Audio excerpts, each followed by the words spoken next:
Hey guys, we're live. It's Ted Bogert with the TED Show. You guys know the way to my heart is food and some sort of adult libation. And today I have Ryan Manning with MX Taco on the show. What's up, my friend? How are you doing? Great, great. Thanks for having me. I'm very excited to have you. Ryan brought food, which I will try live as we're talking. And then, of course, this looks good. Cerveza Local. I Yeah, probably didn't say the local part right, but I love it. It's a lager.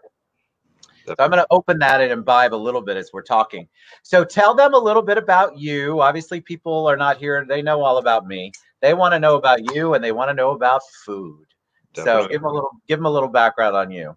Definitely. So, my name's Ryan. I'm the owner of MX Taco Restaurants or MX Taco Restaurants. We've got a location in the Bumby Avenue area of the Milk District. We're a fast casual restaurant serving traditional Mexican cuisine. I always had a passion for Mexican food. I thought I knew about Mexican food until I moved to Mexico and realized I didn't know anything about Mexican food. So I was a chef for Ritz-Carlton here in Orlando, Disney before that, and then did my culinary training up in Colonial Williamsburg up in Virginia, and then cooked at the U.S. House of Representatives. And then eventually worked my way with the Ritz-Carlton, kind of all over the country doing different programs, short stints, long stints with different hotels. But then I ended up in the Ritz-Carlton in Cancun, and that was Wow. That definitely sounds horrible. it's definitely no.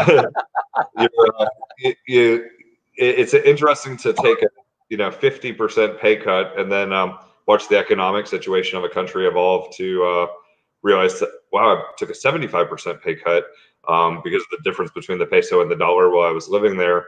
But at the same time, I got a promotion, and so you get that initial fear factor of do I move to another country that I kind of know a little bit about, but I really don't know anything about. And then you get there and you realize everything's a different economy. It's a different way of living. And, now I missed my maid. I missed my laundry that was folded for me. And, the worst part about doing laundry in Mexico was having to put it into your drawer after it was already folded and done. And half the time I didn't even do that. So even when you get it done that far, you really don't even follow through on that little last step for anybody that's wondering about how painful laundry is, no matter what. Was it hard doing? Because I would imagine that at Ritz, there's an expectation, obviously, a level of food service. But were you surprised by anything when you went there, as far as what the expectations were from one hotel to the next? So with every Ritz-Carlton, they're actually all individually owned. So it's all part of, it's almost a reverse franchise because you have these owners of individual hotels, but the hotels are actually run by the Ritz-Carlton company. And so just adapting to those different nuances of one ownership expectation versus another. The Ritz-Carlton in Cancun is a 5-star, 5-diamond hotel. Beautiful beaches and everything, but it's a little bit older hotel in the collection of Ritz-Carlton. So that was kind of interesting to just kind of adapt to that factor. And then I think, adapting to Mexican business expectations versus American. In the United States, we're go, go, go 24/7. And in Mexico, I'd start one project and have to put it on hold and then start another project. And I really quickly realized I needed to run about 9 projects consecutively, but not tell everybody I was running 9 projects consecutively because you never knew which one was going to stop or start. You kind of work your way through once you hit these roadblocks. So it's interesting just adapting to the cultural changes of that. And then one of my most fascinating points of working and living there was that I was approached one day by the assistant director of finance, and he's in the hotel. We had an English teacher, but this English teacher would teach like an English teacher would teach in the United States, like conjugate the verb, et cetera, et cetera. And he comes to me and he says, "We'd like you to host a class as one of the few Americans working here, native English speakers, teaching us English slang, because there's things that people are asking us that I don't really understand, and a lot of the other employees don't understand. So if we can do like a weekly meetup and we'll just bring questions to you and you can explain them to us." And so so I'm teaching this class, and I'm learning about the English language as I'm teaching this class. Like they're asking me things like, why is it you get on the plane but you don't get in the plane, but you get in the taxi but you get on the bus? And I'm like, well, I guess you have to climb up into one or something. I'm not sure exactly. None of the English language makes sense. Yeah, but the funniest part was cultural differences. So in Mexico, you can call your girlfriend gordita, little fatty, and that's totally acceptable. That's a term of endearment. But if you called your girlfriend little fatty in English, that wouldn't go over well.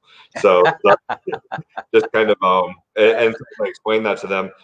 The funniest part was watching everybody grab their pens and paper and start writing it down. Write it down. So I can only imagine. Don't call your girlfriend little fatty and notes. Yeah, please don't. Not here anyway. Hey, so, Eddie Nickel sends out some love. He says, we love MX Taco and Ryan ain't bad with a smiley face. Eddie's awesome. So how does a guy, like, I know you're in Cancun, you're working there, you're immersed in the culture or Ritz-Carlton culture of Cancun.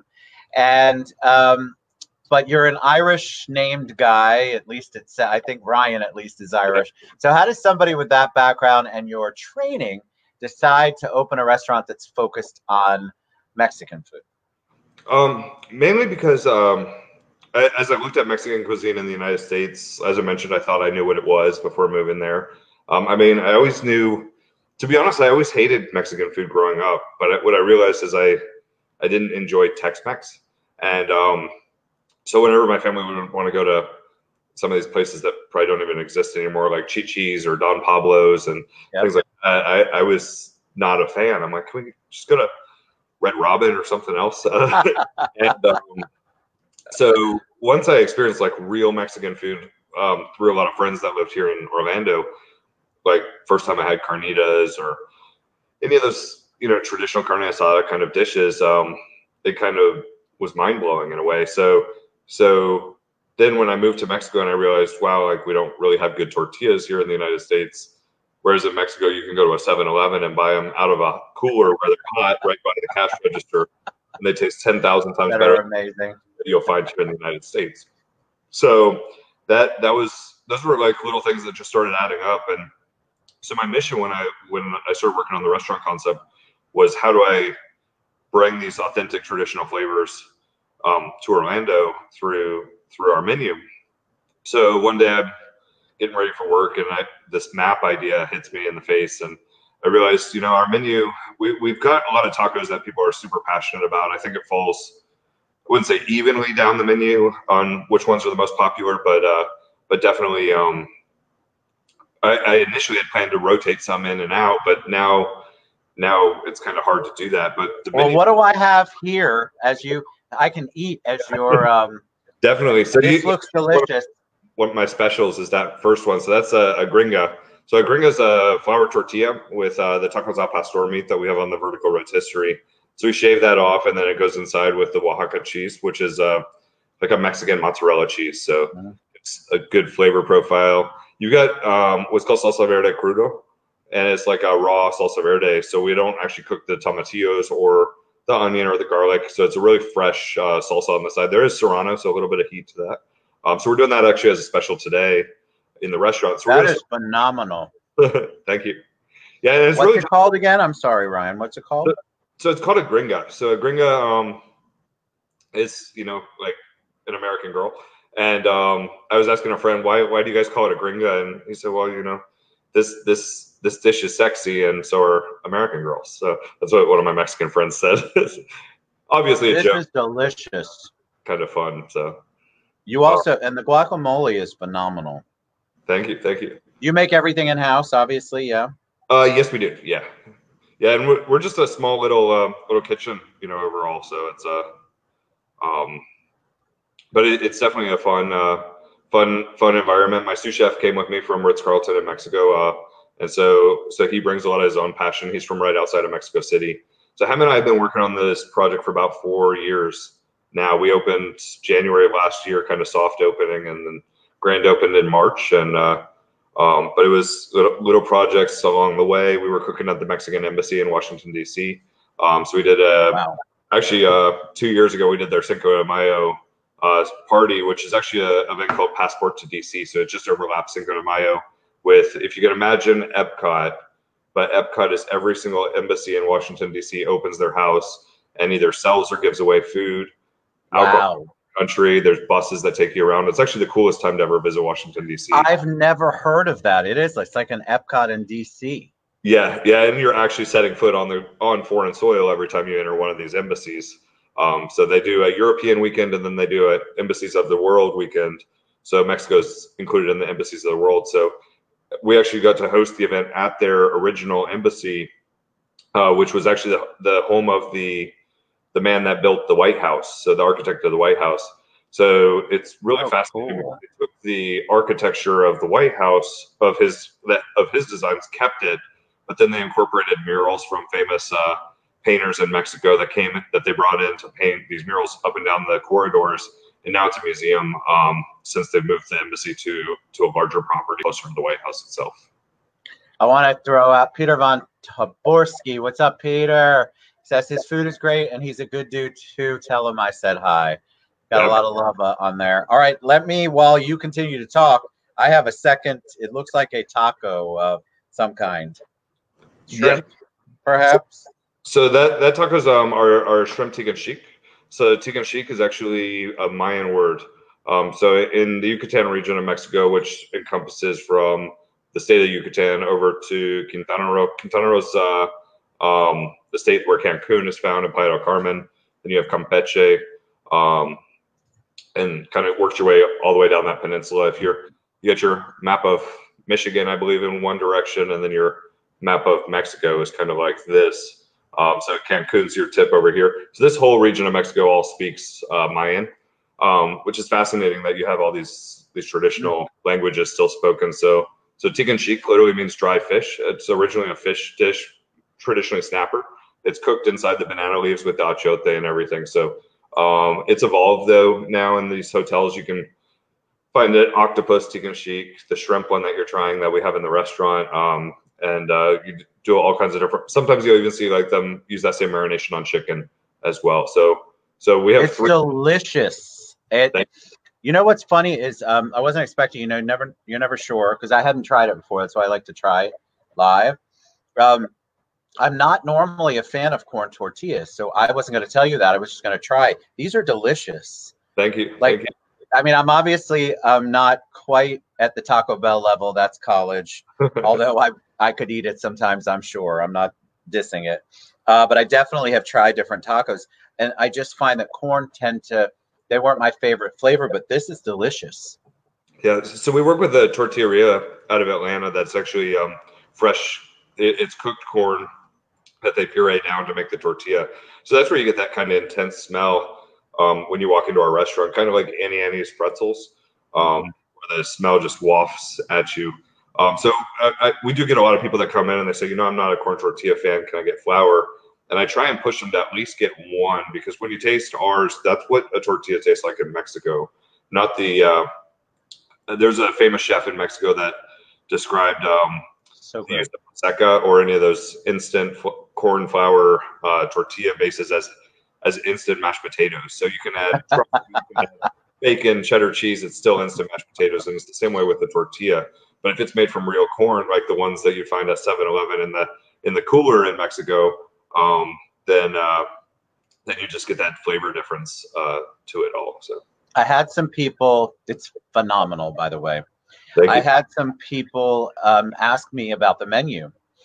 So I've got two questions there. First, you mentioned it a little earlier. So if you've been to the website, you know that the menu is like a map, and if you don't know what you're looking for, you're not sure. That's where the menu is. You just need to read.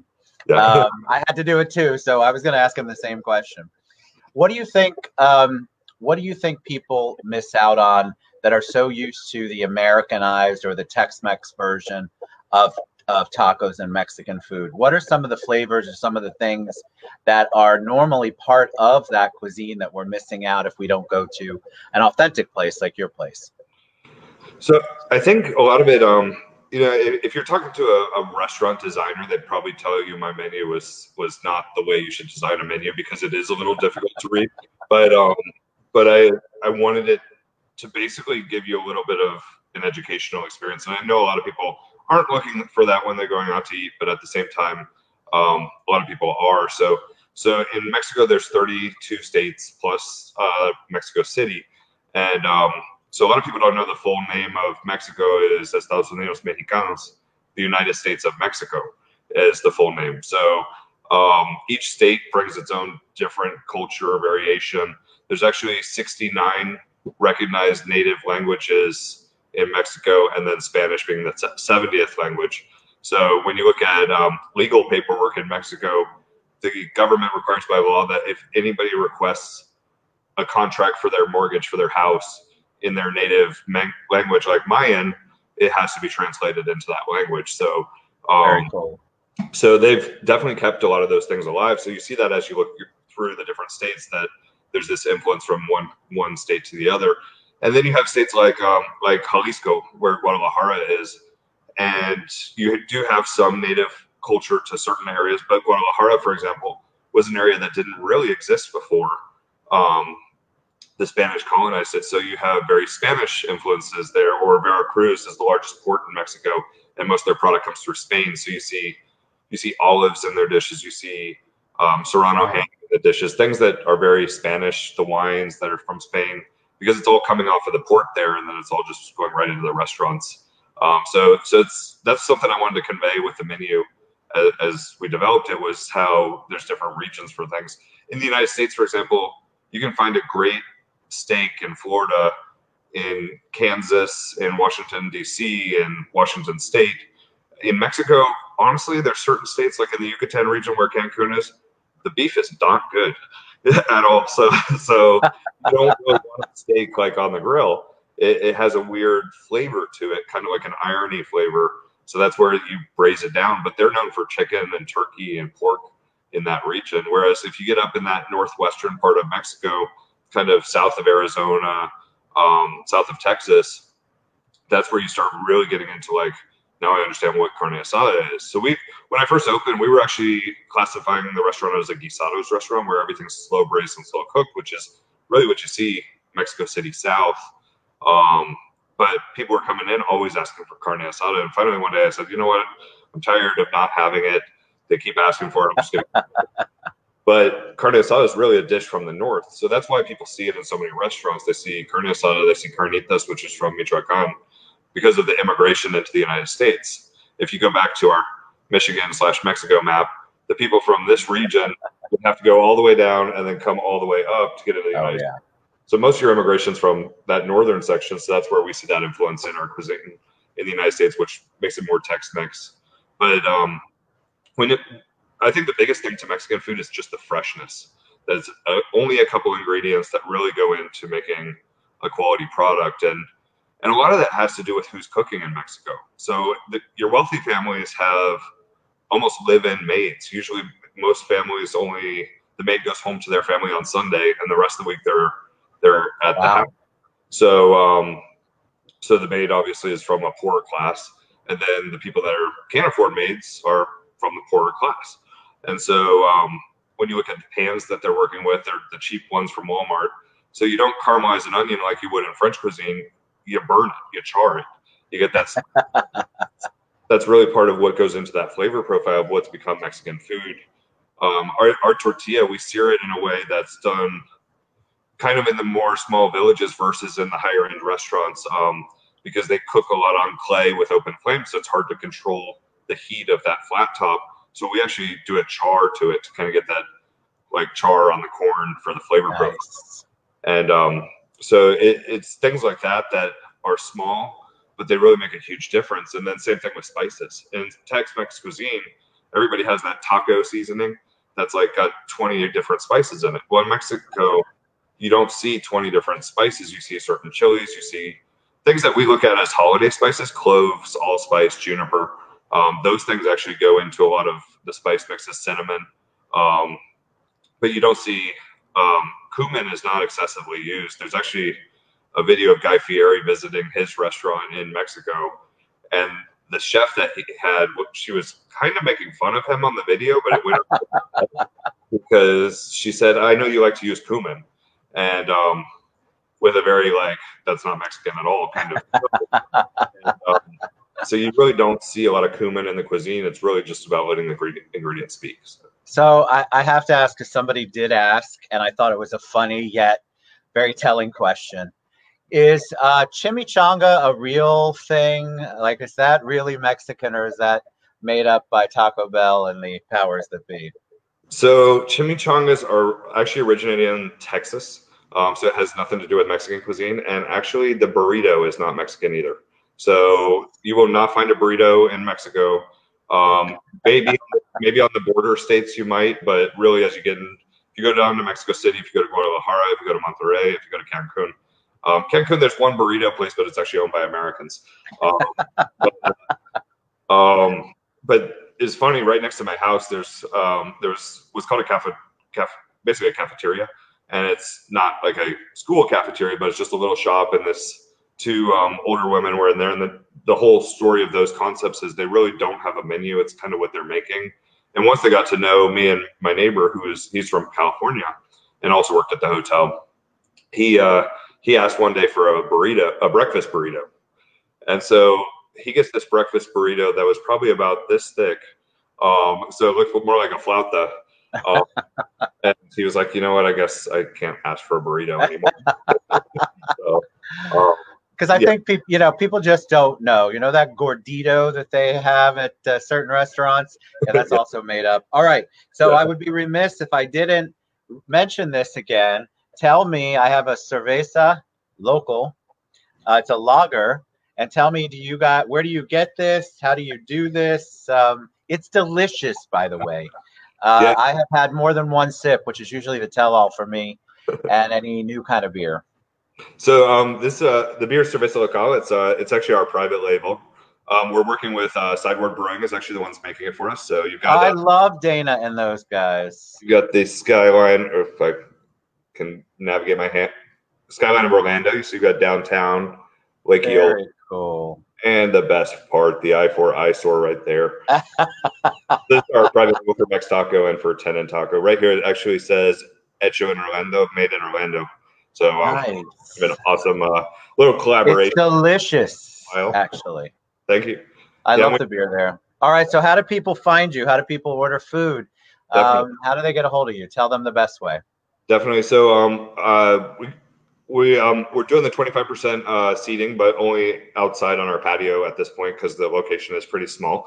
You can either call us at 407-730-5241 if you want to order food, or else come on in and order. We're definitely doing a lot of things to maintain that safety factor. We've got the sanitizers in the restaurant. We've got right now we're just doing disposable silverware and plates. Eventually, I'd love to get back to my Mexican plateware that we brought in. But, in the meantime, just kind of keeping things safe. We're also on Uber, Postmates, and DoorDash. Guys, it's delicious. I mean it. Again, you can't fake it. So if I didn't like it, I wouldn't keep eating it in the middle of you talking, which is pretty rude usually. But I figure you would rather have me eat the food than not eat the food. Really delicious. So this, if they want to call today, this is a Gringa. Yes. And so we only have a limited supply of those. And then if you haven't had the tacos al pastor, we do it on a vertical rotisserie, like a shawarma. And we do that every Saturday from 12 to 3. We usually sell out because it's actually our most popular taco. So look for in the near future us adding more days that we're going to have that available. But right now, it's just on Saturdays. Fantastic. Ryan Manning, thank you with MX Taco. Fantastic. You made my lunch. You made my day. This is so good. You guys check him out. MX Taco. It's on Facebook. I tagged it. There's the restaurant website. Give them a shout. The food's amazing. Thank you so much, Ryan. Appreciate it. All right, guys. We'll be back. I don't know when, but I'll see you soon. And it really is delicious. Oh, thank you. All right. See you later.